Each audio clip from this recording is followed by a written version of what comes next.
शिवपुर नाम का एक छोटा सा गांव था। यहाँ के लोग सालों से अपने शांत माहौल, अच्छे और सीधे साधे सरल जीवन शैली के लिए जाने जाते थे। लेकिन बीते कुछ समय में इस क्षेत्र में मौसम का मिजाज तेजी से बदलने लगा था। गर्मी असहनीय होती जा रही थी और फसलें सूखने लगी थीं। सभी लोग गर्मी से बेहाल थे। फिर भी गांव के लोग एक दूसरे की मदद करते हुए जीवन चलाने की कोशिश करते। उसी गांव के कुछ दूरी पर पहाड़ी क्षेत्र में एक प्राचीन गुफा था, जहां एक वृद्ध साधु रहा करते थे। उनके बारे में कहा जाता था कि वे इंद्रियों पर नियंत्रण रखने वाले बड़े ही दयालु और अनुभवी साधु हैं। कुछ लोगों ने उन्हें साधु और कुछ ने फकीर भी समझा, लेकिन असल में वे एक व्यक्ति ही थे। उनका नाम महात्मा शिवानंद था, जो वर्षों से तपस्या कर रहे थे। वे अपने दिव्य तप से पहाड़ की उग्र जलवायु को भी सहन कर लेते थे। किंतु इस बार मौसम इतना विकराल रूप ले चुका था कि उनकी सहन शक्ति भी चूकने लगी थी। हे प्रभु, यह कैसी अग्नि परीक्षा है। मेरे शरीर की समस्त शक्ति मानो सूख सी गई है। इस भीषण गर्मी में भी मैंने सदा उपवास और साधना को ही अपना जीवन बना लिया है, पर अब शरीर जवाब दे रही है। गर्मी से साधु महाराज की हालत खराब होने लगी थी। गुफा के बाहरी हिस्से में सूरज की रोशनी इतनी तीव्र थी कि अगर कोई बाहर खड़ा होता तो कुछ ही देर में पसीने से लथपथ हो जाता। पहाड़ी इलाका में जो छोटे मोटे तालाब थे वह भी सूख चुके थे और वह पानी के बिना और भी तड़प रहे थे। ऐसे में साधु बाबा ने सोच लिया कि आज उनको किसी भी तरह गांव जाकर लोगों से सहायता लेना ही पड़ेगा। गुफा में अब और रुकना जीवन के लिए खतरा हो सकता है। सुबह का समय था, पर धूप इतनी तेज कि लगती थी कि मानो दोपहर हो गई है। साधु शिवानंद अपने शरीर को संभालते हुए धीरे धीरे पहाड़ से उतर रहे थे। उनकी चाल डगमग हो रही थी, कंठ सूख चुका था, पर मन में अभी भी उम्मीद थी कि गांव के लोग उनकी सहायता जरूर करेंगे। रास्ते में उन्हें एक चरवाहा मिलता है, जो अपनी भेड़ियों को पहाड़ पर चराने ले जा रहा था। अरे बाबा जी, आप इस भीषण गर्मी में कहाँ निकलकर जा रहे हैं? आपकी तबीयत तो ठीक है ना? हे बेटा, मुझे कुछ पानी की आवश्यकता है। बहुत कष्ट में हूँ। क्या तुम्हारे पास पानी है? चरवाहा असमंजस में पड़ जाता है। उसके पास भी सिर्फ एक छोटा सा पानी का मशक था, जो पूरे दिन उसके लिए काफी मुश्किल से चलता था। कुछ क्षण सोचने के बाद वह थोड़ा पानी साधु को दे देता है। बाबा, मेरे पास ज्यादा पानी नहीं है, पर जो है वह आपको दे रहा हूँ। आप गांव पहुँचे तो और लोगों से भी मदद मांग लेना। साधु को थोड़ी राहत मिलती है। उन्हें इस चरवाहे में उम्मीद की किरण दिखती है। साधु उसे आशीर्वाद देकर आगे बढ़ जाते हैं। जब साधु गांव के पास पहुंचते हैं तो देखते हैं कि गांव के पास में ही एक ही कुआं था, जो अब लगभग सूख सा गया था। गांव के लोग दिन भर उसका पानी निकालकर अपने अपने काम में लगा लेते थे। साधु शिवानंद जब गांव में दाखिल हुए तो सबसे पहले उन्हें तेज धूप ने इतना तपन दिया कि उनके गर्दन पर चमकती पसीने की बूंदें झलक आईं। गांव की गलियों से गुजरते हुए वे देखते हैं कि अधिकतर मकान मिट्टी के बने थे।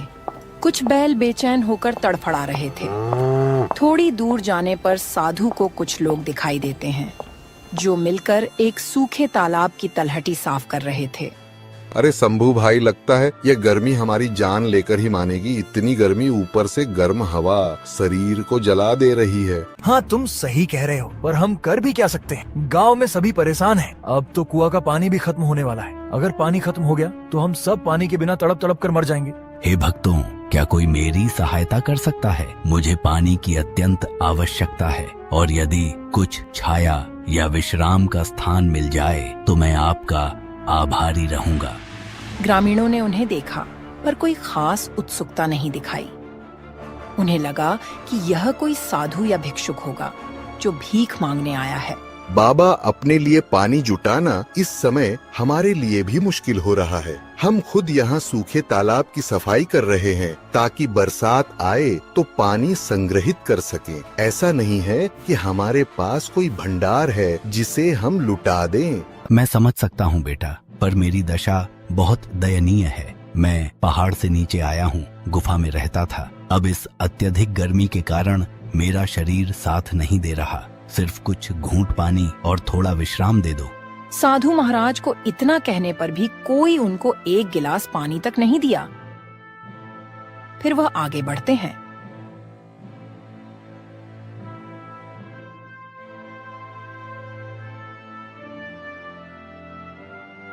गर्मी से बेहाल मजबूर वह गांव के चौपाल पे जाते हैं, जहां लोग इकट्ठे होकर बैठते थे।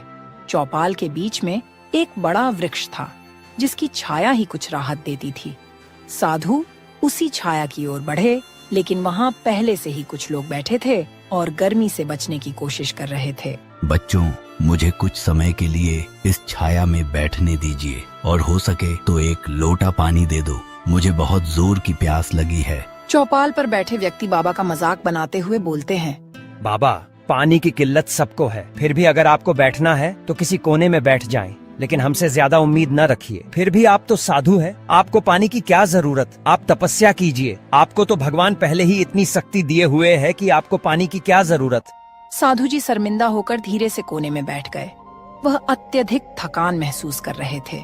उन्हें आशा थी कि शायद कोई और उनको पहचान लेगा या मदद करेगा, लेकिन गांव वालों के बीच एक अजीब तरह का अविश्वास लग रहा था। उन्हें लगा कि साधु धोखा देने आया है या कुछ मांगने आया है, जिसे वे पूरा नहीं कर पाएंगे। कुछ देर बाद गांव का मुखिया वहां आता है। वह एक तगड़ा ऊंचे कद का व्यक्ति था, चेहरे पर रोबीला भाव और आंखों में कड़ापन। उसका नाम था भगवंत सिंह। साधु, मैंने सुना है कि आप गुफा में रहते हैं और अब गांव में आकर मदद मांग रहे हैं। यह गांव कोई आश्रम नहीं है कि यहाँ साधु संतों का निशुल्क पालन पोषण होगा। जिस प्रकार हम अपने परिश्रम से जीवन चलाते हैं, वैसे ही आपको भी कोई उपाय ढूंढना होगा। साधु जी ने असहायता से उसकी ओर देखे और कमजोर आवाज में बोले, बेटा, मैंने जीवन भर तपस्या की है, किसी से मांगा नहीं, पर आज तन की कमजोरी मुझे कमजोर कर रही है। क्या इस संसार में करुणा नाम की कोई चीज नहीं बची? कुछ लोगों में हलचल हुई, पर अधिकांश ने मुखिया के क्रूर स्वभाव को देखते हुए कुछ कहने की हिम्मत नहीं की। गांव में कई परिवार थे जो पहले काफी मेहमान नवाज माने जाते थे, पर आजकल पानी और भोजन की कमी ने सबको कठोर बना दिया था। बारिश न होने से फसलें सूख चुकी थीं, कुएं का पानी भी कम हो चुका था और नदियां कहीं दूर सूख चुकी थीं। जीने के लिए लोग दिन रात संघर्ष कर रहे थे। घर के अंदर एक बुजुर्ग महिला अपनी पोता को पंखा डोला रही थी। उसे तेज बुखार था।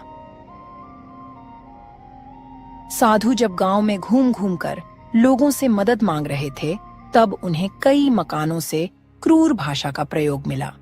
कुछ जगहों पर मना कर दिया गया, तो कहीं उन्हें डांट फटकार सुननी पड़ी। यह सब देखकर साधु के हृदय में बड़ा दुख हुआ। वे सोचने लगे, क्या यही मनुष्यता है? क्या सच में लोग इतने स्वार्थी हो गए हैं कि किसी की सहायता करने में असमर्थ हैं? गर्मी अपना रौद्र रूप ले रही थी। जमीन तप रही थी, हवा गर्म लपटों की तरह चल रही थी। गांव के पशु पक्षी तक तड़प रहे थे। साधु के पैरों में छाले पड़ चुके थे। साधु बाबा ने गांव के बगल में एक छोटा सा बगीचा में जाते हैं। साधु को लगा कि वहां कम से कम छाया तो मिलेगी। वे वहां चले गए। बगीचा में उन्हें एक युवा लड़की दिखाई दी जो सूखी लकड़ियों का गट्ठर उठाए हुए थी। वह भीषण गर्मी में भी काम करने की कोशिश कर रही थी। बेटी, क्या तुम मुझे एक लोटा पानी दिलवा सकती हो? मैं बहुत प्यासा हूँ। लड़की के चेहरे पर दया का भाव था, पर वह भी असमर्थता जताती हुई बोली, बाबा, मैं आपको पानी जरूर देती, पर हमारे घर में भी पानी सीमित है। रोज कुएं पर जाकर लंबी लाइन लगानी पड़ती है, तब कहीं 1-2 मटकी भर पाती हूँ। माफ कीजिए, मुझे डर है कि घर के लोग नाराज ना हो जाए। इतना कहकर वह वहां से चली गई। साधु को समझ आ गया कि गांव के लोग इस समय अपने अपने संकट से घिरे हुए हैं और उनका हृदय भी सूख गया है, जैसे इन खेतों और तालाबों का पानी सूख गया हो। फिर भी साधु ने बगीचे के एक कोने में बैठकर आखिरी बार प्रार्थना की, हे प्रभु, यदि कोई चरम पर हो तो दया का अंकुर फूटना चाहिए, किंतु यहाँ तो मानवता ही विलुप्त हो रही है। ऐसा क्यों?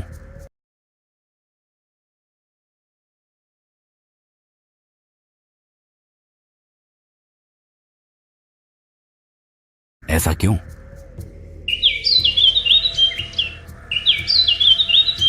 अगले कुछ दिन साधु के लिए कठिन साबित हुए। उन्हें पर्याप्त भोजन तो दूर, पीने को पानी तक नहीं मिला। तेज गर्मी में उनका शरीर ह्रास की ओर बढ़ रहा था।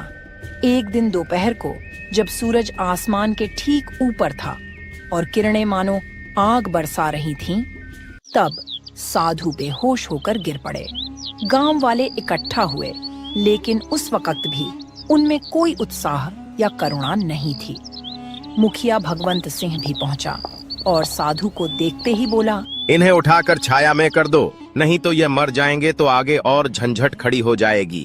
अरे छोड़ो ना, मर भी गए तो क्या फर्क पड़ेगा, एक साधु ही तो है। हम सबको अपनी रोजी रोटी और पानी का जुगाड़ करना है, इनके लिए कौन वक्त बर्बाद करे। चलो चलो भाई, अपने अपने काम में लग जाओ।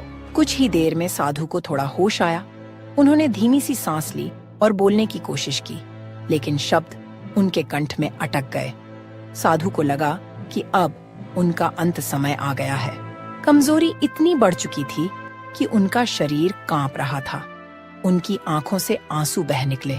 वह धीमी आवाज में भगवान को याद करते हुए बोले, हे राम, मैं अपने अंतिम क्षण में इन लोगों को अपनी ओर से क्षमा देना चाहता हूँ, लेकिन उनका हृदय इतना कठोर हो चुका है कि मैं चाहकर भी उन्हें क्षमा नहीं कर पा रहा। मेरे प्राण निकल रहे हैं, इसलिए मैं इन्हें श्राप देता हूँ कि इस गांव में दिन में इतनी भयानक गर्मी पड़ेगी कि लोग आग में झुलसेंगे और रात में इतनी भीषण सर्दी हो कि लोगों की हड्डियां कांप उठे। यही नहीं, यह चरम मौसम इनके जीवन में भय और बीमारी लाएगा जब तक ये लोग मानवता का पाठ न सीखें।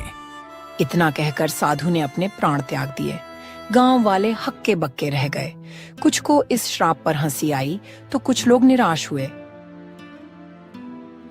अरे भाई, यह मृतक साधु का श्राप कहाँ लगेगा? सब ढोंग ढकोसला है। चलो चलो, अपने काम में लग जाओ। यहाँ अपना टाइम खराब करने से क्या फायदा? साधु था, मर गया।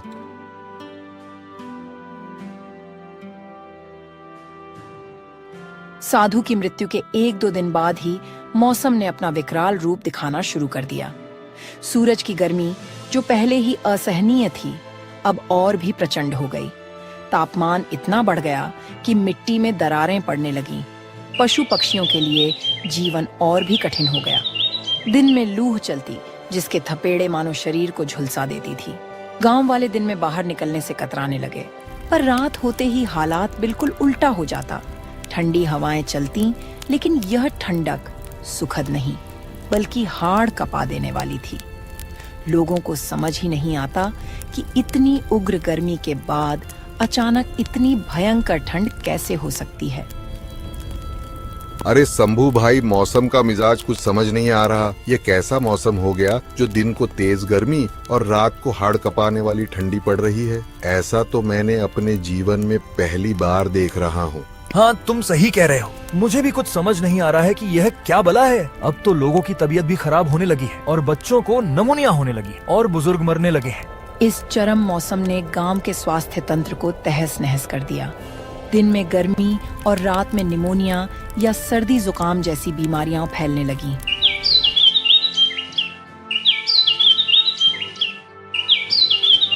मुखिया भगवंत सिंह ने महसूस किया, हालात हाथ से निकल रहे हैं। दिन के समय कोई खेतों में काम नहीं कर पा रहा, फसलें जल रही हैं, पशु मर रहे हैं, पीने का पानी कम हो रहा है और रात में लोग कांप कांप कर सो नहीं पा रहे। बीमारियां फैल रही हैं, बच्चे बुखार से तप रहे हैं और बूढ़े मर रहे हैं। यह एक मुसीबत है। मुझे इस पर जल्दी कोई फैसला लेना होगा।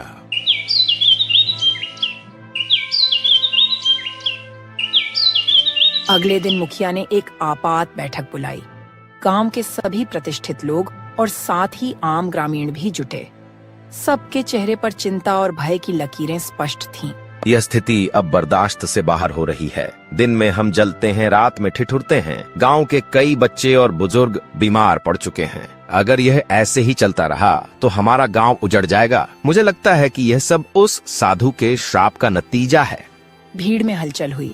कुछ लोग पहले मानने को तैयार नहीं थे कि श्राप जैसी कोई चीज होती है।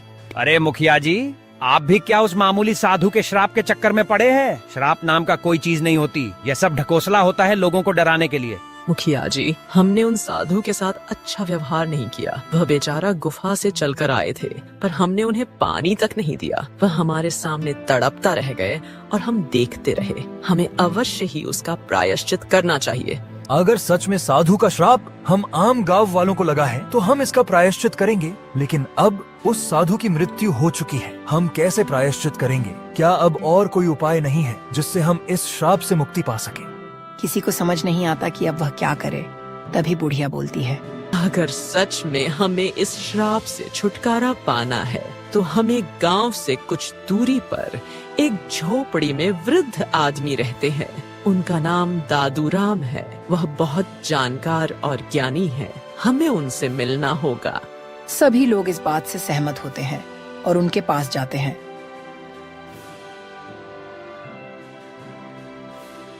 वहां जाकर उनको सारी बात बताते हैं। तब दादूराम बोलते हैं, बेटा, मैं उस साधु बाबा को जानता था। वर्षों से सुना था कि वे अपनी तपस्या से अनेक लोगों को लाभ पहुंचा चुके थे। उनका मन सदा शांत और दयालु था। उनके श्राप का कारण तुम्हारी क्रूरता है। अगर तुम लोग उस क्रूरता का प्रायश्चित करना चाहते हो तो हमें सबसे पहले उनके पार्थिव शरीर को ढूंढकर उनका विधिवत अंतिम संस्कार करना होगा। सुनने में आया है कि वह बगीचा में ही अपने प्राण त्याग दिए थे। लोग उनके बात से सहमत हुए। हाँ, यही उचित होगा। लेकिन क्या इससे सचमुच श्राप समाप्त हो जाएगा? श्राप तभी समाप्त होगा जब हमारी हृदय से मनुष्यत्व लौट आएगा। हमें दयालु और परोपकारी बनना होगा। दूसरों की मदद करने की शपथ लेनी होगी। तभी उनका अशांत आत्मा को शांति मिलेगी और हो सकता है कि परमात्मा हमारी सहायता करे।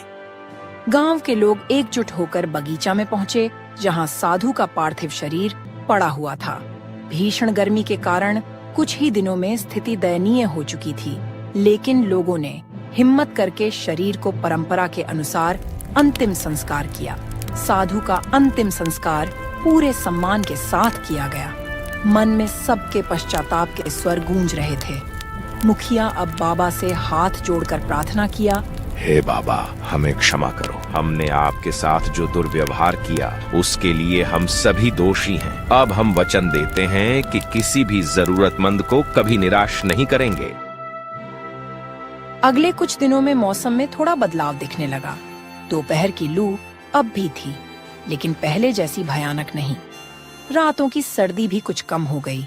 हालांकि अभी भी लोगों को सावधानी बरतनी पड़ती थी। इस प्रकार गर्मी का श्राप न सिर्फ एक घटना बनकर रह गया, बल्कि आने वाली पीढ़ियों के लिए एक सीख भी बन गया। इस कहानी से हमें यह संदेश ग्रहण करना चाहिए कि आवश्यकता पड़ने पर किसी भी असहाय की सहायता अवश्य करनी चाहिए। तपस्वी साधु की मृत्यु व्यर्थ नहीं गई। उनके श्राप ने पूरे गांव को बदल दिया और उन्हें मनुष्य होने का सही अर्थ समझा दिया। एक समय की बात है। एक समृद्ध और विशाल राज्य में एक वृद्ध राजा रहते थे। राजा की दूसरी शादी हुई थी। राजा की पहली पत्नी का देहांत कुछ दिन पहले ही हो गया था। पहली पत्नी से राजा को एक बेटा हुआ था, जिसका हृदय अत्यंत कोमल, दयालु और नेक था। राजा ने दूसरी शादी की थी, लेकिन उसकी दूसरी पत्नी भीतर ही भीतर जलन और लालच हर पल उसके मन में घूमता रहता था। रानी का मन इस बात से भर गया था कि जब उसका अपना पुत्र जन्म लेगा तो सौतेला बेटा उसके बेटे के विरुद्ध आधे हिस्से का दावा करेगा। इस सोच ने रानी के दिल में कड़वाहट और दगाबाजी के भावों को जन्म दे दिया था।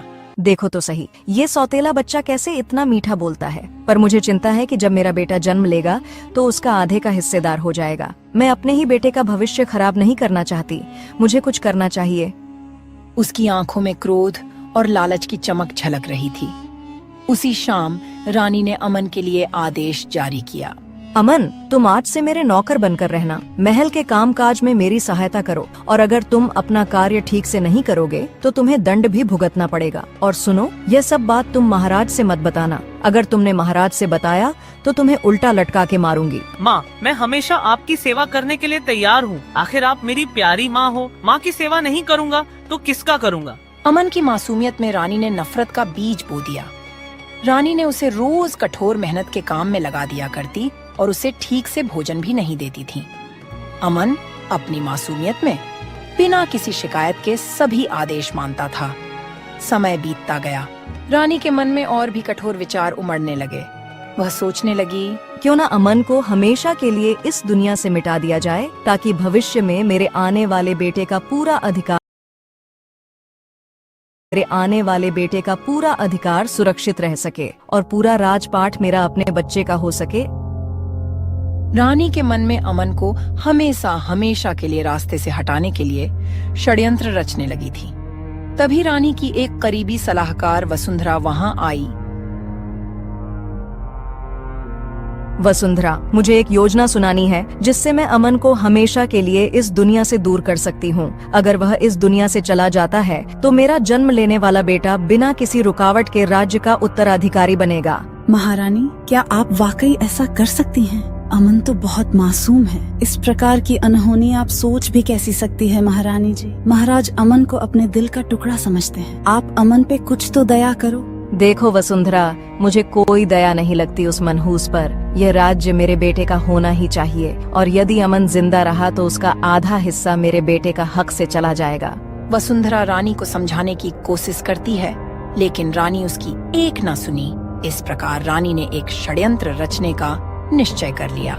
उसने एक बलवान सैनिक वीरेंद्र को अपने पास बुलाई और उससे बोली, वीरेंद्र, तुम्हारी शक्ति और निष्ठा मेरे काम आएगी। मेरे पास एक विशेष कार्य है तुम्हारे लिए, जिसे करने के लिए मैं तुम्हें नियुक्त कर रही हूँ। आपका आदेश मेरे लिए हमेशा सबसे महत्वपूर्ण रहा है। कृपया बताइए महारानी जी, मैं क्या कर सकता हूँ? तुम अमन को खत्म कर दो, मगर ध्यान रहे यह मौत महज एक हादसा लगे। किसी को संदेह तक नहीं होना चाहिए कि यह कोई साजिश थी। वीरेंद्र इतनी बात सुनकर डर जाता है। वह सोचता है कि छोटे राजकुमार को मारने की बात रानी कह रही है। वह हिचकिचाते हुए बोला, महारानी, यह कार्य मेरे लिए अत्यंत कठोर है। अमन तो एक निर्दोष बच्चा है। महाराज अमन से बहुत प्यार करते हैं। अगर यह बात उन्हें मालूम होगा तो वह सबको सूली पर चढ़वा देंगे। अगर तुम उस दुष्ट अमन को खत्म नहीं करोगे तो मैं तुम्हें झूठे इल्जाम में सजा कर तुम्हें सूली पर चढ़वा दूंगी। तुम्हें मेरे आदेश का पालन करना होगा। वीरेंद्र, तुम्हें न तो दया करनी है और न ही मना करना है। यदि तुमने नहीं किया तो मेरे क्रोध का सामना तुम्हें करना पड़ेगा। वीरेंद्र डर जाता है और रानी के आदेश का पालन करने का निश्चय करता है। हालांकि उसके मन में भय और दुविधा उमड़ रही थी, मगर वह कुछ कर नहीं सकता था। अगर वह राजा से कहता तो रानी उसे बेमौत मरवा देती। वह चिंतित था। कुछ दिन बीतता है। फिर एक दिन राजा अपने पुत्र से पूछता है, पुत्र, मुझे लगता है कि तुम आजकल बहुत उदास लग रहे हो। क्या बात है? कुछ दिक्कत है तो बताओ। कुछ नहीं पिताजी, बस माँ की याद आ रही थी। अरे पुत्र, तुम्हारी दूसरी माँ तो है ना, वह तुझे बहुत प्यार करती है। वह तुम्हें अपने जिगर का टुकड़ा मानती है। तभी रानी वहाँ आती है और झूठी प्यार दिखाते हुए बोलती है, अरे मेरे प्यारे पुत्र, तुम कहाँ थे कब से? मैं तुम्हें ढूंढ रही हूँ। तुम्हारे लिए मैं बहुत अच्छा पकवान बनवाई हूँ, चलो खा लो। तुम सुबह से कुछ नहीं खाए हो, देखो तो कितना कमजोर हो गए हो तुम। राजा इतनी बात सुनकर बहुत खुश होते हैं। वह सोचते हैं कि मेरी दूसरी पत्नी मेरे बेटे की कितनी ख्याल रखती है। इसी तरह दिन बीतते।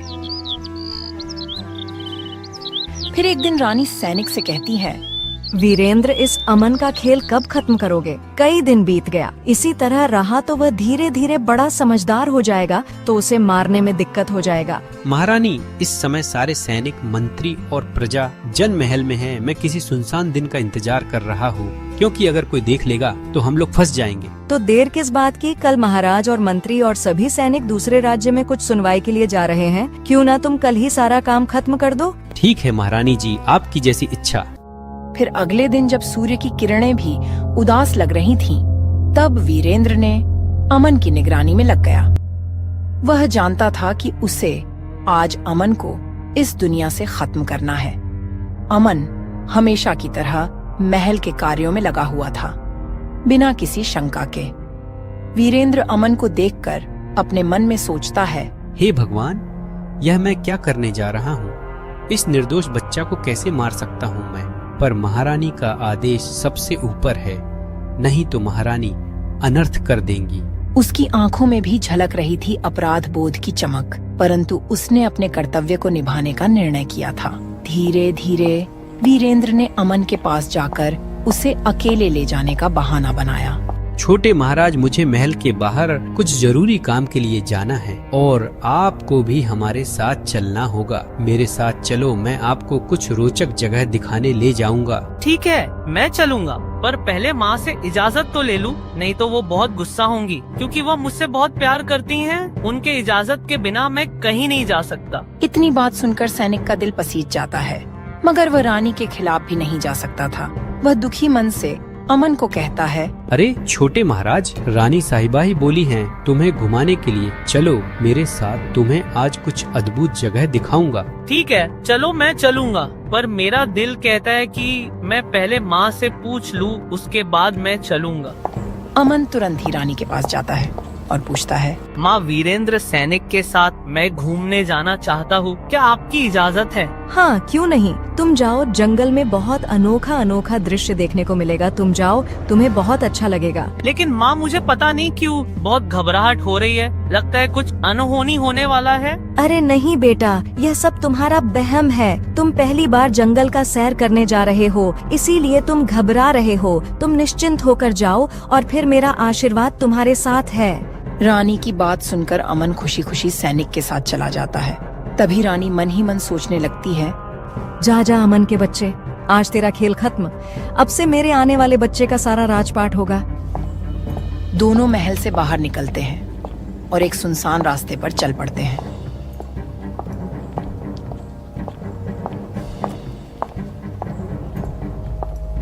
जाते जाते बीच जंगल में वीरेंद्र ने अपना तीरंदाजी धनुष निकाल लिया और अचानक अमन पर वार कर देता है। तीर लगते ही अमन खून से लहूलुहान हो गया। वह चोटिल हालत में आश्चर्य से सैनिक से पूछता है, हे प्रिय सैनिक, तुमने मेरे साथ यह क्या किया? तूने मुझे क्यों मारा? मुझे क्षमा करना छोटे महाराज, मैं मजबूर था। यह सब षड्यंत्र महारानी का था। भगवान तुम्हारी आत्मा को शांति दे। सैनिक को इतना कहते ही अमन का छोटा जीवन उसी क्षण खत्म हो गया। वीरेंद्र ने अमन के शरीर को एक गहरे जंगल के कोने में फेंक दिया ताकि कोई भी इस षड्यंत्र का पता न लगा सके। जंगल की गहराई में जहां प्रकृति की शांति विराजमान थी, उसी समय एक साधु अपनी तपस्या में लीन होकर चलते हुए रास्ते से गुजर रहे थे। साधु का नाम ज्ञानानंद था। चलते चलते उसने उस सुनसान मार्ग पर एक निर्जीव सा दृश्य देखा। वहां एक बच्चा पड़ा हुआ था जिसकी हालत दयनीय थी। हे भगवान, यह बच्चा तो बेहद दुखद और खून से लहूलुहान अवस्था में है। ज्ञानानंद ने तुरंत बच्चे के पास जाकर उसका निरीक्षण किया। उसने देखा कि बच्चे के शरीर पर गहरी चोटें थीं, परंतु उसकी सांसें अभी भी चल रही थीं। ज्ञानानंद ने बच्चे को धीरे धीरे उठाया और अपने कुटिया में लेकर आए।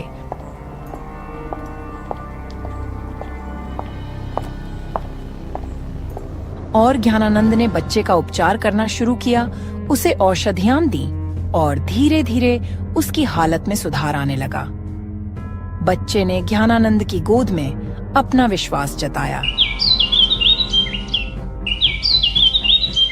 ज्ञानानंद ने बच्चे को आकाश का नाम दिया, जैसे कि वह पुनर्जन्म प्राप्त कर रहा हो। हे बच्चा, तुम चिंता मत करो, अब तुम्हें मेरे संरक्षण में सुरक्षित जीवन मिलेगा। इधर जब राजा को पता चला कि उनका बेटा अमन महल से गायब है, तो वह पागल से हो गए और अमन को खोजने का सख्त निर्देश दिया। रानी झूठे आंसू बहाकर अमन के लिए दुखी थी। अरे सैनिकों, जल्दी मेरे बेटे को खोजो। आखिरकार कौन है जो मेरा दुश्मन है, जो मेरे बेटे को अगवा कर लिया है? कुछ वर्ष बीतते हैं। जब आकाश बड़ा होता है, तब समय के साथ ज्ञानानंद ने आकाश को साधु की शिक्षा दी। आकाश ने कठिन तपस्या और साधना से न केवल अपने शारीरिक घाव भर लिए, बल्कि अपने मन में ज्ञान और करुणा की ज्योति भी प्रज्वलित कर ली। आकाश अब न केवल एक साधु बन गया, बल्कि अपने अंदर वह दिव्य प्रकाश भी जागृत हुआ, जिसने उसके चारों ओर आशा का संचार कर दिया। राजमहल में समय का पहिया निरंतर घूमता रहा। राजा पहले से बूढ़े हो चुके थे और रानी को भी कोई संतान नहीं हुआ, जिस पर वह घमंड करती थी। अब रानी को भी चिंता सताने लगी थी। वह सोचती, मैंने अपने सौतेले बेटे को मरवाकर अच्छा नहीं किया। वह अपने माँ की तरह मुझे मानता था। आज कई वर्ष बीत गया लेकिन मेरी कोई औलाद नहीं हुआ। अगर अमन रहता तो हमारे बुढ़ापे का सहारा होता। ये मैंने बहुत गलत किया, उसी का सजा भगवान मुझे दे रहे हैं, मुझे बिना औलाद बनाकर। अब रानी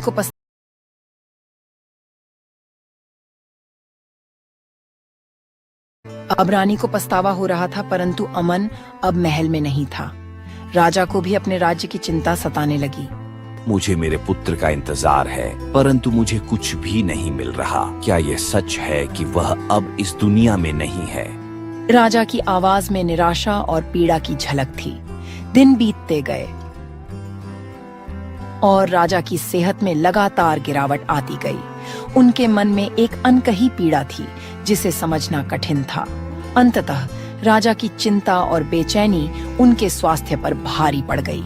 राजा की स्वास्थ्य की हालत इतनी खराब हो गई कि एक दिन उन्होंने अपने प्राण त्याग दिए। महल में सभी शोक हो उठे। राजा का निधन एक गहरा घाव बनकर रह गया, परंतु यह किस्मत की मार थी जिसे कोई भी रोक नहीं सकता था। उसी क्षण ज्ञानानंद और आकाश, जो अब पूर्ण साधु बन चुके थे, भिक्षा मांगने महल के दरबार में पहुंचे। महल के दरबार में सभी लोग राजा के निधन पर शोक मना रहे थे। हे दरबार के लोग, यह क्या हुआ? किसका निधन हो गया है?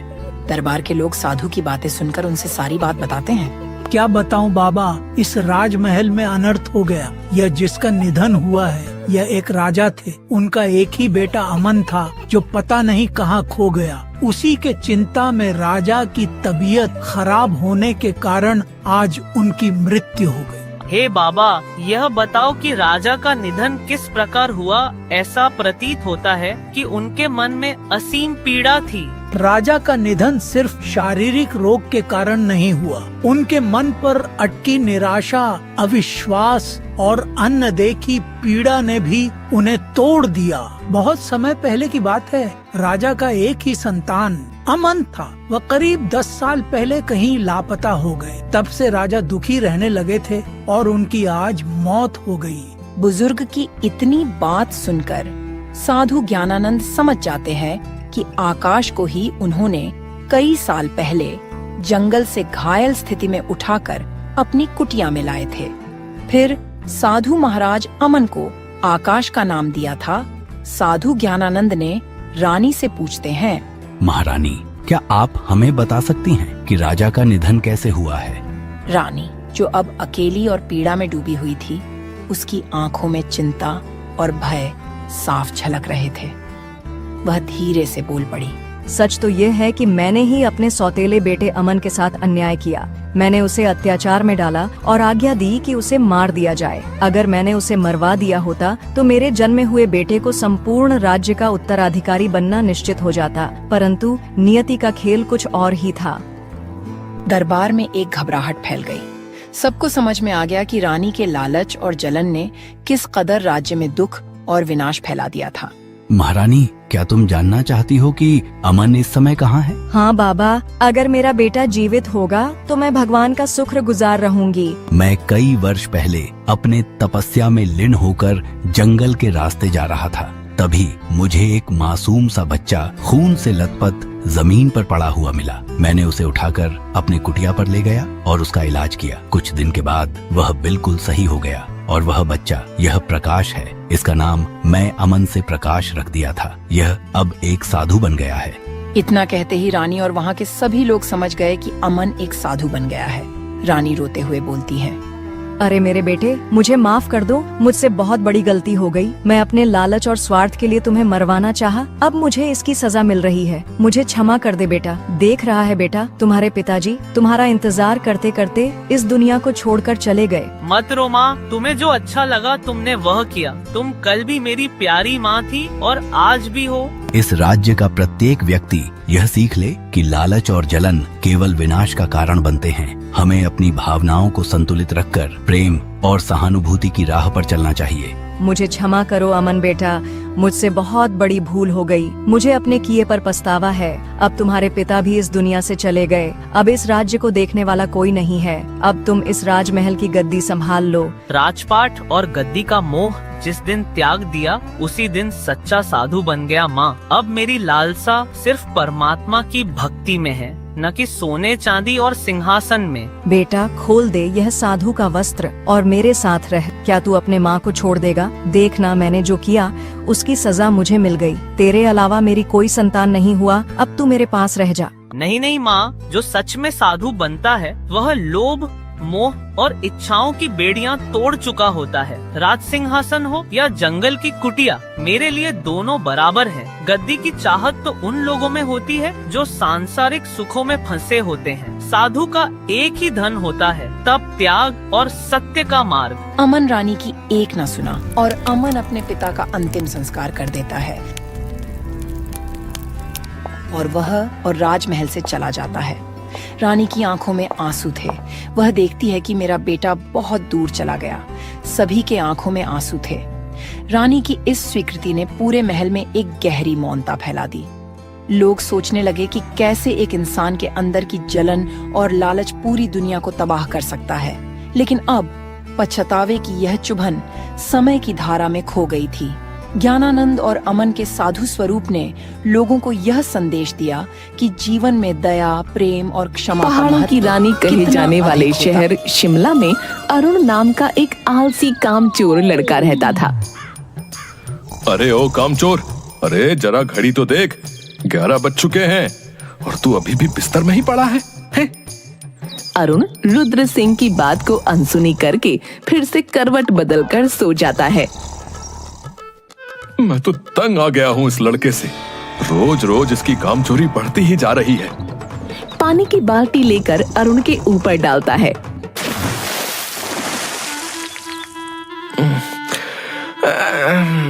क्या बापू सोने भी नहीं देते?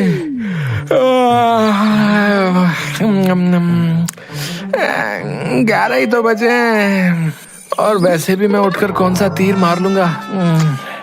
अरे इसीलिए तो उठा रहा हूँ कि आज तुझे भी मैं मेरे साथ काम पर ले जाकर ही रहूंगा। क्या काम? और मैं? आपका दिमाग तो ठिकाने पर है। और वैसे भी बाप के होते हुए बेटा काम करे शोभा देता है क्या? अरे मेरी फूटी किस्मत। अरे तेरे जैसा बेटा मिलने से तो अच्छा था कि मुझे कोई औलाद ही ना होती। सिर्फ मुझे पता है कि मैं तुझे कैसे झेलता हूँ। अरे तो आपको कहा ही किसने मुझे झेलने के लिए? बताओ। देखना जिस दिन मैं नहीं रहा ना, देखना उस दिन तुम बहुत पछताओगे। अरे क्या पछताऊंगा हैं? दिन भर ताने ही मारते रहते हो। किसी दिन आपसे परेशान होकर मैं खुद ही घर छोड़कर चला जाऊंगा, समझे? फिर आपको मेरी अहमियत समझ में आएगी, समझे? अच्छा घर छोड़कर जाएगा है? फिर उसका हाथ पकड़कर घर से बाहर निकाल देता है। अरे अरे अरे अरे क्या कर रहे हो हैं? बुढ़ापे में सठिया गए हो क्या हैं? तुझे घर छोड़कर जाना था ना, अब जा। और खबरदार अगर मेरे घर में तूने एक कदम भी रखा तो तेरी टांगें तोड़ दूंगा मैं। ठीक है, तो मैं भी अब कभी भी आपके घर पर कदम नहीं रखूंगा हैं? मुझे भी कोई जरूरत नहीं है तेरे जैसे निकम्मे बेटे की। जा निकल जा मेरे घर से और कभी मुझे अपनी शक्ल भी मत दिखाना, समझा? फिर अरुण गुस्से में वहां से चला जाता है। अब मैं कभी भी उस खूसट बुढ़े के घर पर नहीं जाऊंगा, चाहे जमीन आसमान एक ही क्यों ना हो जाए। अब मैं इतनी दूर चला जाऊंगा कि वो बुढ़ा चाहे तो भी मुझे नहीं ढूंढ पाएगा। पर उन्हें मेरे होने ना होने से क्या फर्क पड़ता है? उन्हें तो अपने काम से ही मतलब है। और वैसे भी मैं अब तंग आ चुका था उनकी रोज रोज की चिक चिक से। अच्छा ही हुआ उन्होंने ही मुझे घर से बाहर निकाल दिया, नहीं तो किसी दिन मैं ही भाग जाता। अरुण चलते चलते गांव से कुछ दूर जो पहाड़ी थी वहां पर पहुंच जाता है और एक पेड़ के नीचे जाकर बैठ जाता है। आहा, क्या नजारा है। अब मैं बस यहाँ आराम से आराम कर सकता हूँ और मुझे कोई भी परेशान नहीं कर सकता। फिर अरुण उस पेड़ के नीचे सो जाता है। थोड़ी देर सोने के बाद उसे भूख लगती है और तभी पहाड़ी पर उसे कुछ लोगों की आवाज सुनाई पड़ती है। ओ तेरी, ये लोग यहाँ मेरी नींद खराब करने क्यों आए हैं? और इतने सारे लोग। अरे भाई, अरे ओ भाई, तुम यहाँ क्या कर रहे हो? अरे भाई, मैंने इस जगह का बड़ा नाम सुन रखा था। यहाँ पर हर रोज बहुत से लोग आते हैं, तो मैंने सोचा कि क्यों ना आज हम भी घूमने चले। क्या यहाँ पर इतने सारे लोग हर रोज आते हैं और मुझे कानो कान खबर नहीं? खैर मुझे क्या, अभी तो मुझे बहुत तेज भूख लग रही है। फिर वो इधर उधर खाने की तलाश में जाता है। अरे भैया, एक गर्मा गर्म समोसा और आधा किलो जलेबी बांध दो। हाँ हाँ, ये लो भैया, आपके 100 रुपए हुए। अरे पर पैसे तो मेरे पास नहीं है। अच्छा, पैसा नहीं है, हैं? ये दुकान क्या तेरे अब्बा की है? जो तू मुफ्त में खाने आ गया बे? अरे भैया, मेरे तो अब्बा भी मुझे मुफ्त में खाना नहीं देते। अरुण वहां से चला जाता है और फिर थोड़ी दूर जाकर उसे एक घर दिखाई देता है।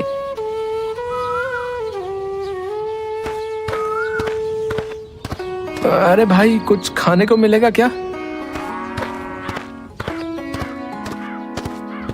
अरे ओ, भीख मांगनी है तो कहीं और जाकर मांग। इतना हट्टा कट्टा तो है, कुछ काम धाम ही कर ले। आ जाते हैं सुबह सुबह मुंह उठाकर। अच्छा ठीक है भाई, खाना नहीं तो कम से कम थोड़ा पानी पिला दो। ठीक है। फिर वो आदमी अरुण के लिए पानी लेकर आता है। अरुण पानी पीकर फिर से उस पहाड़ पर चला जाता है। कितना भटका, पर कोई भी मदद करने के लिए तैयार नहीं है। बापू सच ही कहते थे कि ये दुनिया ऐसी नहीं है जैसी हम सोचते हैं। यहाँ जब तक किसी को काम नहीं पड़ता तब तक कोई किसी की मदद नहीं करता। एक दो दिन वो ऐसे ही बिना खाए पिए रहता है।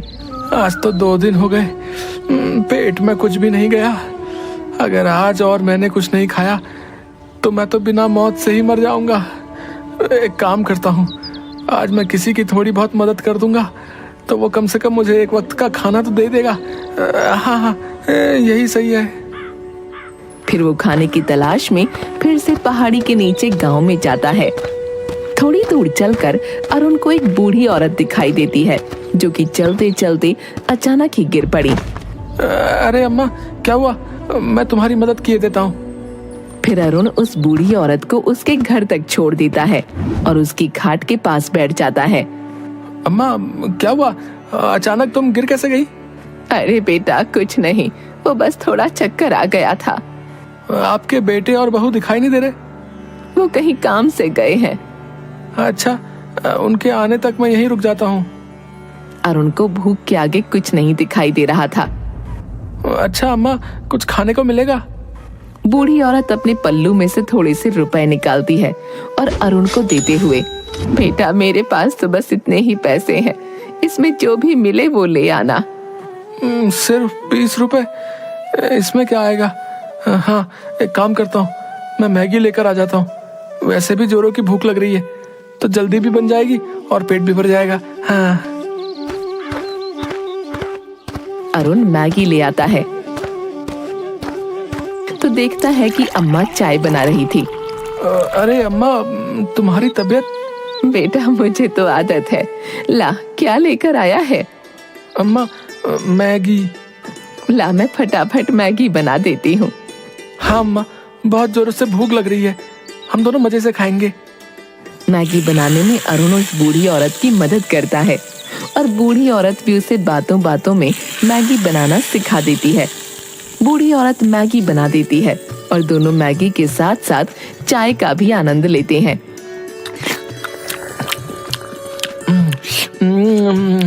अरे वाह अम्मा, क्या मैगी बनाई है। ऐसी मैगी तो मैंने आज तक नहीं खाई। फिर दोनों मजे से चाय और मैगी खाते हैं। अरुण 1-2 दिन उस औरत के पास रहकर उसकी सेवा करता है। अगले दिन, अच्छा अम्मा, अब आप ठीक तो है ना? हाँ हाँ बेटा, अब मैं बिल्कुल ठीक हूँ। अच्छा तो अम्मा अब मैं चलता हूँ। रुक जा बेटा, जाने से पहले मैं तुझे कुछ देना चाहती हूँ। क्या अम्मा? औरत उसके संदूक में से एक डिब्बा निकालती है। ये ले बेटा, इसमें एक खास तरह का जादू मसाला है। इसे बस चुटकी भर किसी भी व्यंजन में डालेंगे तो उसका स्वाद 4 गुना बढ़ जाएगा। अच्छा ठीक है अम्मा, अपना ध्यान रखना, अब मैं चलता हूँ। अरुण फिर से उस पहाड़ी पर चला जाता है।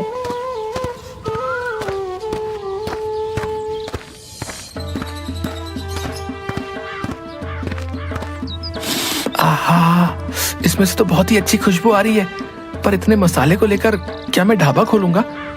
हाँ, ये तो बहुत ही अच्छा आइडिया है, पर ढाबा किस चीज का खोलूं? वैसे भी मुझे तो कुछ बनाना ही नहीं आता। अरे हाँ, अम्मा ने मुझे मैगी बनानी सिखाई तो थी, और वैसे भी उसमें ज्यादा मेहनत भी नहीं होती, और यहाँ आसपास कोई मैगी की दुकान भी नहीं है। हाँ,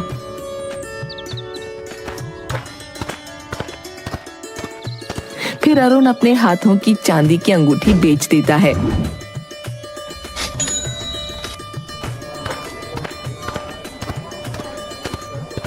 और आसपास से कुछ लकड़ियां और टेंट का जुगाड़ करके पहाड़ पर एक चाय और मैगी की दुकान खोल लेता है। अरुण की दुकान पर एक आदमी आता है। अरे भाई, एक प्लेट चाय मैगी लगा ना? अरे हाँ हाँ, अभी लगाता हूँ।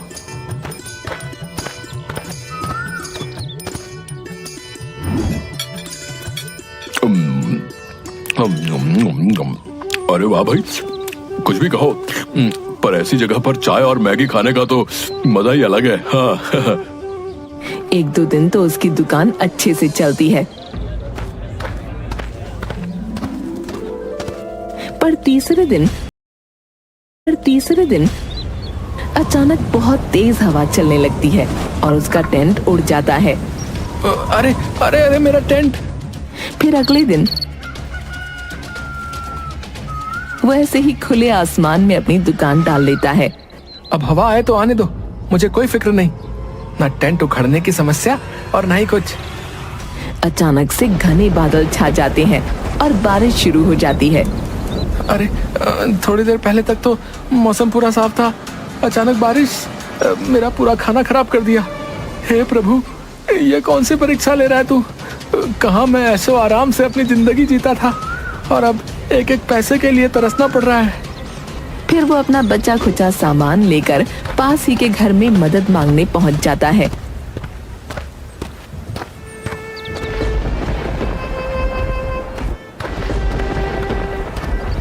अरे भाई साहब, मुझे बारिश बंद होने तक क्या आप अपने घर में जगह दे सकते हैं? अरे हाँ भाई, क्यों नहीं। अरुण उस आदमी के घर में आ जाता है।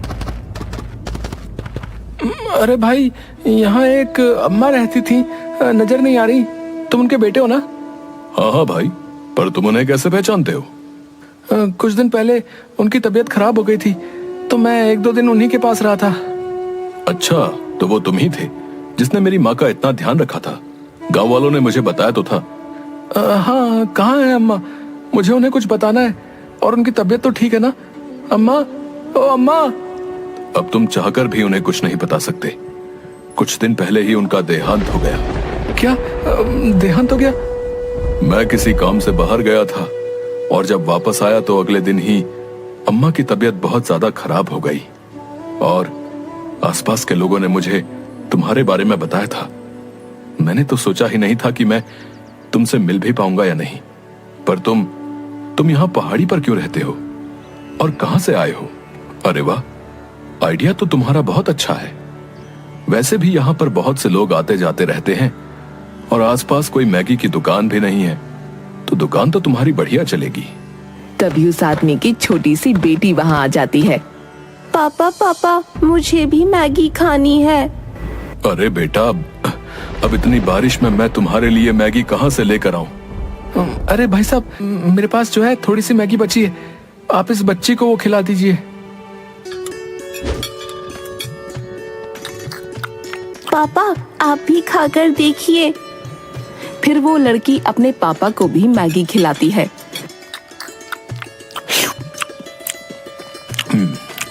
वाह, ऐसी मैगी तो मैंने आज तक कभी नहीं खाई।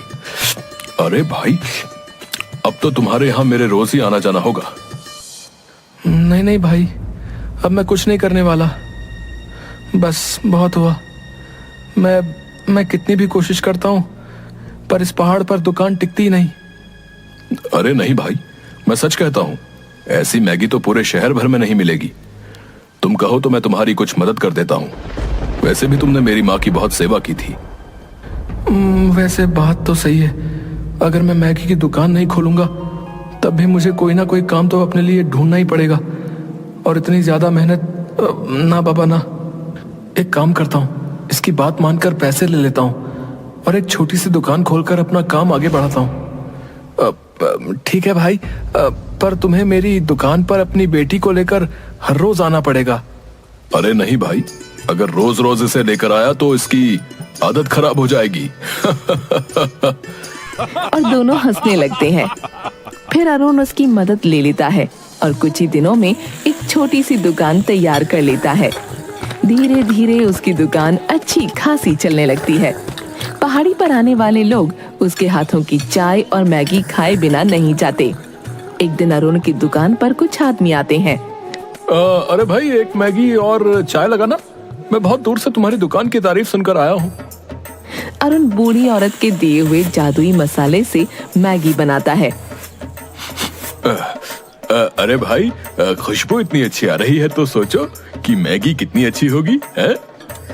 फिर अरुण सभी को मैगी देता है। अरे वाह भाई, जितना सुना था ये मैगी तो उससे भी ज्यादा स्वादिष्ट है भैया। अगले महीने मेरी बेटी का बर्थडे है, तो मैं उसके जन्मदिन पर भी तुम्हारे हाथ की मैगी का स्टॉल लगवाऊंगा। हाँ। अरुण खुश हो जाता है।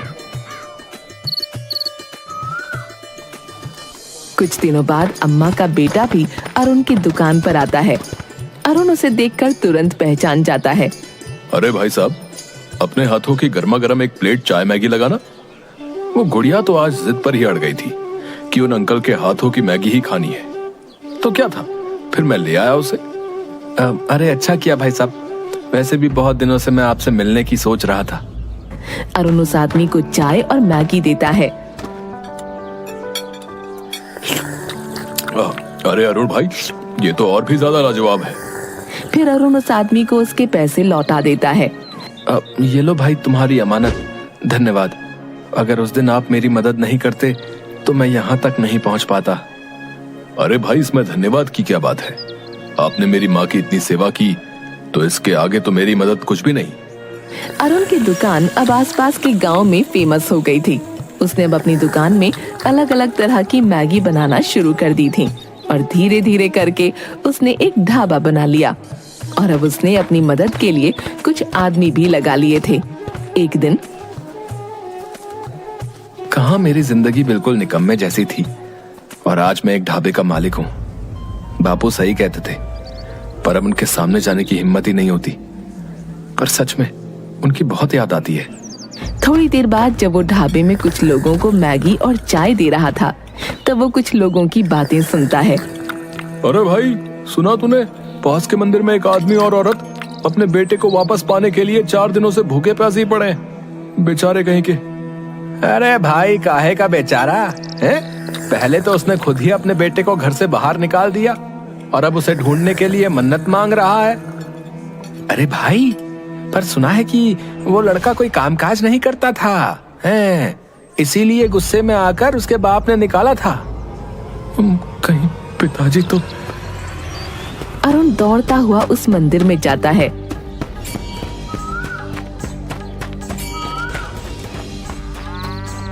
मंदिर में पहुंचकर एक आदमी औरत को देखता है जो कि भूखे प्यासे मंदिर में बैठे थे। अरुण अपने पिता के पास जाकर उन्हें गले से लगा लेता है। रुद्र सिंह और अरुण दोनों की आंखों में आंसू होते हैं। रुद्र सिंह खड़ा होकर अरुण को गले से लगा लेता है। मुझे माफ कर दे मेरे बच्चे, मैंने तुझे दर बदर की ठोकर खाने के लिए घर से बाहर निकाल दिया। नहीं बापू, अगर उस दिन आप मुझे नहीं निकालते तो मैं इतने बड़े ढाबे का मालिक ना होता।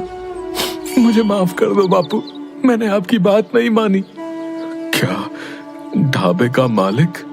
हाँ हाँ बापू, मैंने पहाड़ पर एक मैगी का ढाबा खोला है और फिर रुद्र सिंह को सारी बातें बताता है। मैंने तुझे कहां कहां नहीं ढूंढा। चल अब घर चल।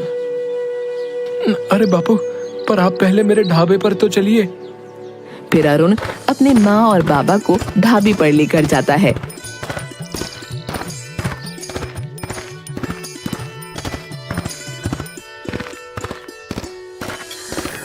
अरे वाह बेटा, इतना बड़ा ढाबा। ये तेरा है क्या? हाँ बापू, हाँ, ये मैंने अपनी मेहनत से खड़ा किया है। मुझे हर पल आपकी बहुत याद आई। फिर रुद्र सिंह अरुण को गले से लगा लेता है। मुझे तुझ पर गर्व है मेरे बच्चे। अब चल, घर चल। तेरे बिना घर जैसे काटने को दौड़ता है। हाँ, देख कितना दुबला हो गया है।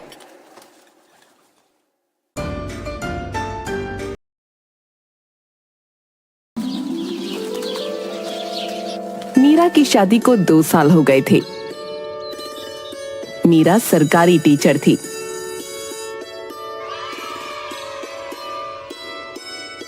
और उसका पति रवि एक सॉफ्टवेयर इंजीनियर था। दोनों आराम से जिंदगी गुजार रहे थे कि एक दिन रवि का दोस्त महेश उनके घर आया। यार रवि, तेरी बीवी तो सरकारी टीचर है। भगवान झूठ न बुलवाए, तुझे भला प्राइवेट नौकरी में धक्के खाने की क्या जरूरत है यार? मैं समझा नहीं, तू कहना क्या चाहता है? यार तू बचपन से ही बड़ा भोला यार है। मुझे देख, मेरी बीवी भी सरकारी नौकरी करती है और मैं आराम से घर में ऐश करता हूं। मैं फिर भी नहीं समझा यार। अरे यार नौकरी छोड़ क्यों नहीं देता है? ऐश कर मेरी तरह।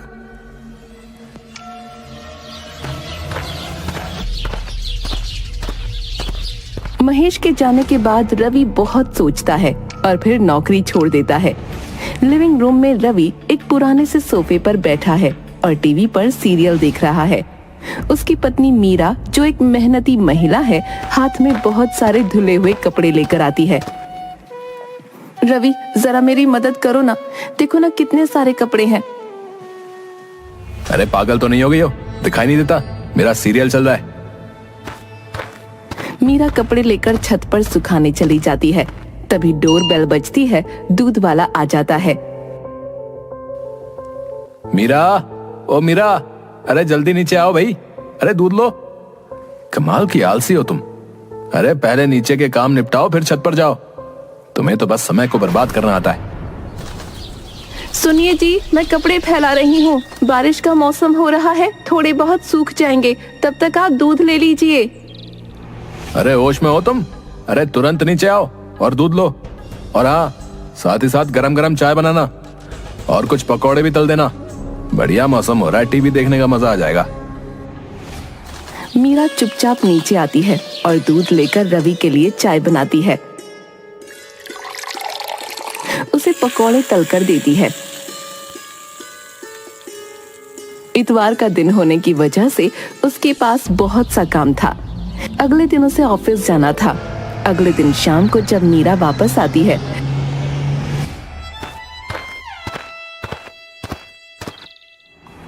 अरे वाह वाह, अरे सही समय पर आई हो। आलसियों की तरह कुर्सी पर क्या बैठ गई? जरा फटाफट चाय बना और साथ में बिस्किट भी ले आना, मजा आ जाएगा। रवि, मैं अभी अभी ऑफिस से लौट कर आई हूँ, बहुत थक गई हूँ। यार मेरा मूड मत खराब करो। ऑफिस से आई हो, पहाड़ चढ़कर तो नहीं आई हो ना? कौन सा बड़ा काम है? असली औरत वही है जो बाहर के और कामों के साथ साथ घर का काम करे, समझी? अच्छा ये बताओ, तुम्हारी नौकरी का क्या हुआ? तुम 1 हफ्ते से घर में ही हो, सब ठीक तो है ना? रवि उसे चुप रहने का इशारा करके चुपचाप सीरियल देखने लगता है और उदास मीरा काम करने रसोई की तरफ चल देती है। रवि को क्या हो गया है? घर और बाहर दोनों का काम मुझसे नहीं किया जाता। लगता है एक नौकरानी रखनी पड़ेगी। तभी रवि जोर से चिल्लाता है, अरे भाई, इस घर में 1 कप चाय मिलेगी भी या नहीं? हद हो गई है यार, चाय के लिए भी तरसना पड़ता है।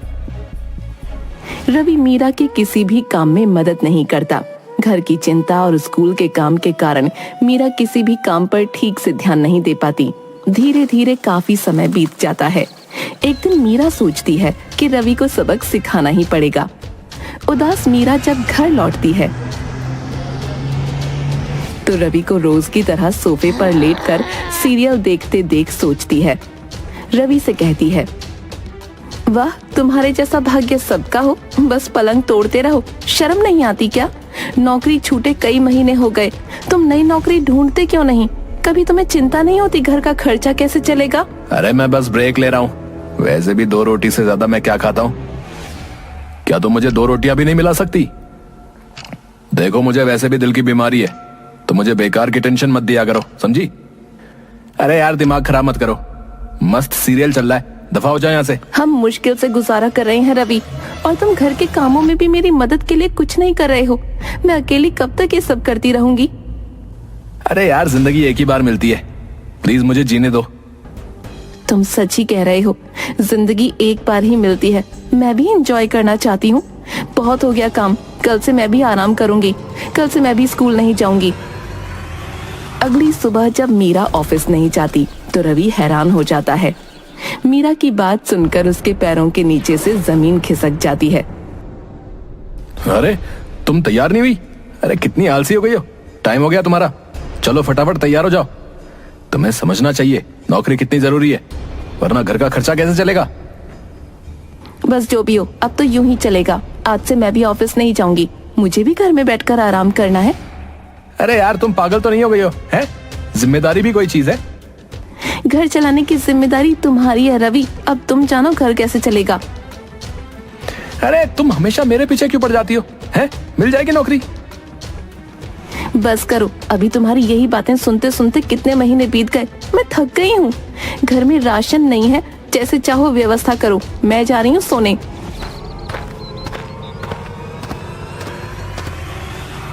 घंटी बजती है। दूध वाला रवि से कहता है, साहब दूध के पैसे दे दीजिए, महीने भर का बिल जो है 5500 हुआ है। कल दीदी ने कहा था अब आप ही पेमेंट करेंगे। दूध वाला बात कर ही रहा होता है कि प्रेस वाला आ जाता है। रवि को नमस्ते करके कहता है, भैया 275 हुए हैं और दीदी ने बताया था अब पैसे आप ही देंगे। भैया जरा जल्दी से पैसे दे दीजिए, दुकान पर कोई भी नहीं है। अरे एक मिनट यार, आता हूं मैं भी। मीरा ये क्या बकवास है? ये सब मुझसे पैसे मांग रहे हैं, भला मैं उन्हें पैसे कहां से दूं? तो ठीक है, उनसे थोड़ा समय मांग लीजिए। मैं क्या कर सकती हूँ, मैंने तो नौकरी छोड़ दी है। घंटी फिर बजती है। बाहर से आवाज आती है, भैया बिजली के बिल वाले भी आए हैं, पैसे मांग रहे हैं, उनके भी पैसे लेते आइएगा वरना बिजली काट देंगे। मीरा ये तुम ठीक नहीं कर रही हो, सारी दुनिया के सामने मेरी बेइज्जती करवाना चाहती हो। ठीक है, मेरी बात ध्यान से सुनो। मैं सबके पैसे दे दूंगी, लेकिन अगर तुम मेरे साथ यहाँ रहना चाहते हो तो तुम्हें जल्दी से जल्दी नौकरी ढूंढनी होगी, वरना क्या वरना? तुम कहना क्या चाहती हो? माना कि ये घर तुम्हारे पापा का दिया हुआ है, पर तुम मेरी पत्नी हो, ऐसी बातें करते हुए तुम्हें शर्म नहीं आती? खैर फिर भी बोलो, तुम कौन सी शर्त की बात कर रही थी? तुम्हें नौकरी नहीं मिली तो जो होगा उसके जिम्मेदार तुम होगे। ये क्या बकवास है?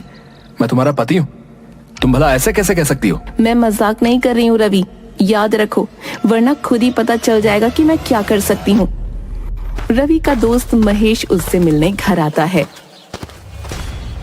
हाँ भाई क्या बात है? भाई बड़ा उदास लग रहा है भाई, आजकल तो शाही जीवन जी रहा होगा है? मेरी सलाह काम नहीं आई क्या? अरे क्या बताऊं यार, बड़ा बदकिस्मत हूँ।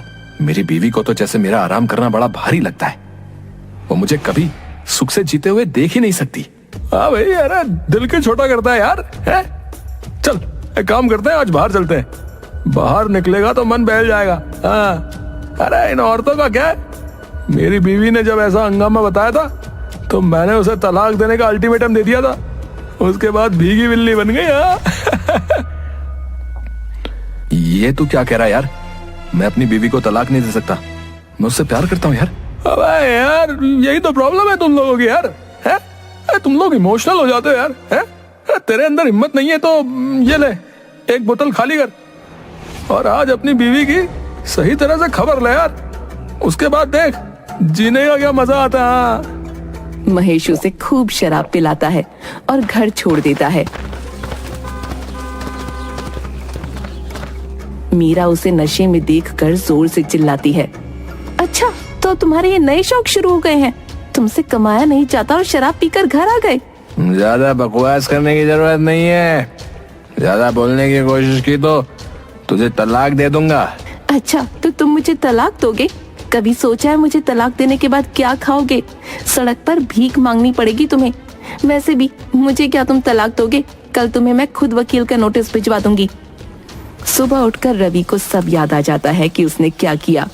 वो ये सोचकर बुरी तरह से घबरा जाता है कि अगर मीरा ने उसे तलाक दिया तो उसका क्या होगा।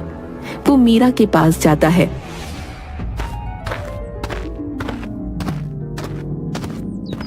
और कहता है, मीरा मुझे माफ कर दो, कल थोड़ी सी ज्यादा हो गई थी इसलिए मैं होश में नहीं था। मैं वादा करता हूँ अब मैं नौकरी ढूंढ कर ही तुम्हारे सामने आऊंगा, पर अपने मुंह पर अब तलाक की बात कभी नहीं लाना। ठीक है रवि, अब मुझसे तभी बात करना जब तुम्हारी नौकरी लग जाएगी। उससे पहले मैं तुमसे कोई बात नहीं करना चाहती। तुम्हारे पास आज से 1 महीने का समय है। इतना होने के बाद भी आलसी रवि को काम करने की इच्छा नहीं थी, लेकिन मीरा को बेवकूफ बनाने के लिए रवि नौकरी ढूंढने का बहाना करता है और घर से बाहर निकलता है। इधर उधर समय बिताकर वापस आ जाता है।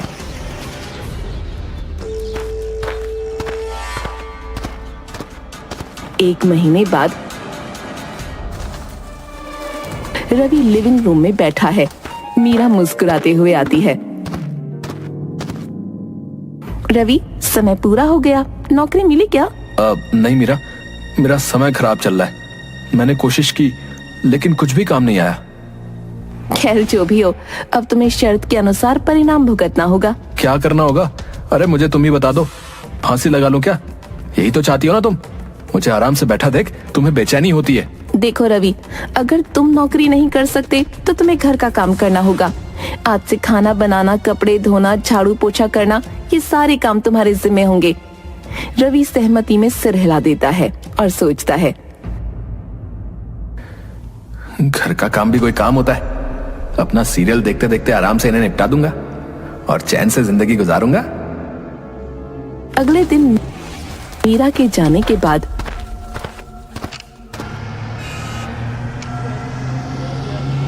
रवि किचन में जाता है। वहां पड़े झूठे बर्तन देखकर वापस आ जाता है। पहले मैं झाड़ू लगा लेता हूँ। एक कमरे में झाड़ू लगाने के बाद वो फिर टीवी के पास आकर बैठ जाता है। ये कोई काम है? बहुत भूख लग रही है, पहले कुछ खा लेता हूँ फिर काम करूंगा। किचन में जाता है पर वहां कुछ भी नहीं होता। वो फिर अपने सोफे पर आकर बैठ जाता है और सीरियल देखने लगता है। इस तरह पूरा समय बीत जाता है, लेकिन रवि कोई भी काम नहीं कर पाता। भूख से उसके पेट में दर्द होने लगता है। तभी ऑफिस से मीरा वापस आती है।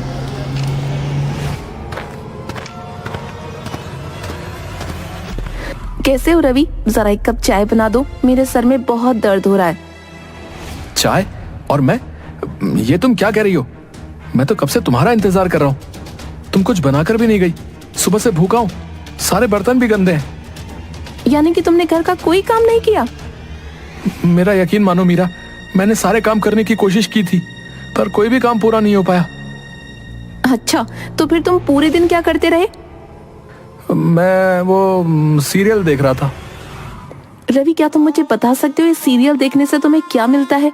तुम सुबह से शाम तक टीवी देखते रहते हो। क्या तुम्हारी जिंदगी में कभी काम आ सकते हैं? कि तुम्हें पैसा कमा कर दे सकते हैं क्या? हमारा पेट भर सकते हैं क्या? अरे मीरा, इस दुनिया में खाना पीना और पैसा ही सब कुछ नहीं होता, समझी? मनोरंजन से भी हम अपनी जिंदगी चला सकते हैं। देखो ना, मैं पूरे समय से भूखा था, लेकिन सीरियल देखते देखते मुझे भूख की खबर भी नहीं हुई। सोचो रवि, तुम जो कह रहे हो वो दिल से कह रहे हो। क्या तुम दूसरों का मनोरंजन कर सकते हो? ये बहुत बड़ा काम है जिसमें बहुत मेहनत लगती है। अरे ये कोई ऐसा भी बड़ा काम नहीं है? मुझे तो लगता है लोगों का मनोरंजन करना सबसे आसान काम है। काश मुझे कोई ऐसी नौकरी मिल जाती तो मजा आ जाए। तो फिर ठीक है रवि, तैयार रहना, बहुत जल्द तुम्हें ऐसी ही नौकरी मिलेगी। मीरा बिना कुछ बोले घर का काम और नौकरी करती रहती है और इतवार की शाम रवि से कहती है, रवि समय आ गया है, चलो इस समय तुम्हारा वो काम करने का है जो तुम्हें पसंद है। देखें इस काम से तुम्हें कितना आनंद मिलता है। मीरा रवि को बाहर ले जाती है जहां उनके पड़ोसियों का एक समूह इकट्ठा था जो रवि को देखकर बातें करने लगते हैं। रवि को उम्मीद नहीं होती कि मीरा ऐसा कुछ करेगी। अब ये क्या हो रहा है मीरा?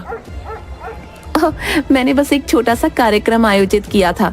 आज से हर इतवार को आपको आस पड़ोस के लोगों का मनोरंजन करना होगा, बदले में ये पैसे भी देंगे। मनोरंजन? ये क्या कह रही हो? मैं समझा नहीं। मेरी मोहल्ले में रेपुटेशन है, तुम कहना क्या चाहती हो?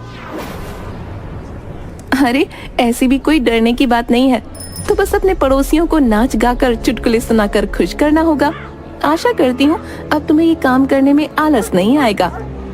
ये सुनकर कि उसे लोगों के सामने नाचने गाने और चुटकुले सुनाने जैसे काम करने होंगे, रवि का चेहरा शर्म से लाल हो जाता है, लेकिन कोई और चारा ना होने की वजह से उसे लोगों की फरमाइश पर वो सब करना पड़ता है जिससे कि उसके पड़ोसी खुश हों।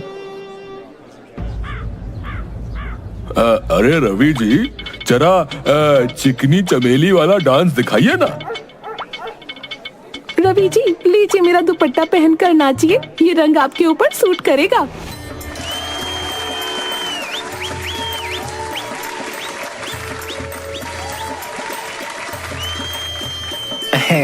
कहना पड़ेगा रवि साहब, आपकी कमर तो जो है कैटरीना कैफ से भी तेज लचकती है भाई, है ना? सही कहा ना? इस तरह से लोग अपनी अपनी फरमाइश रवि को बताते हैं। मीरा उसके पास आती है। मीरा, मैंने अपना सबक सीख लिया है। मैं कल से गंभीरता से नौकरी की तलाश शुरू कर दूंगा। मुझे पता है तुम ऐसा करोगे रवि, मैं हर कदम पर तुम्हारा साथ दूंगी। जल्दी ही रवि वापस नौकरी ढूंढ लेता है और सब खुशी खुशी रहने लगते हैं।